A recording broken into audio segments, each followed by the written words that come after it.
আসমানে যত ফেরেশতা আছে, আসমানের तमाम ফেরেশতাদের মধ্যে সবচাইতে দামি, সবচাইতে মর্যাদাপূর্ণ শ্রেষ্ঠ ফেরেশতার নাম হলো জিবরাইল আলাইহিস সালাম।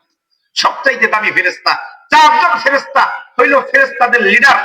এর মধ্যে জিবরাইল, মিকাইল, ইসরাফিল এবং আজরাইল, এই চার ফেরেশতার মধ্যে আবার সবচাইতে শ্রেষ্ঠ ফেরেশতার নাম হলো জিবরাইল।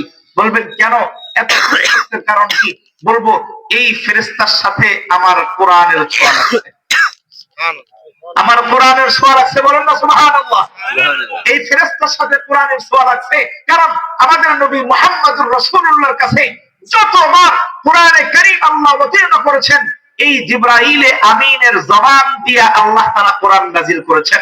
যেহেতু কোরআনের ছোঁয়া অন্য কোন ফেরেশতার সাথে লাগে নাই, মিকাইলের সাথে লাগে নাই, আজরাইলের সাথে লাগে নাই, ইসরাফিলের সাথে লাগে নাই, লাগছে জিবরাইলের সাথে। এই জন্য সবচাইতে শ্রেষ্ঠ ফেরেশতার নাম হলো জিবরাইল।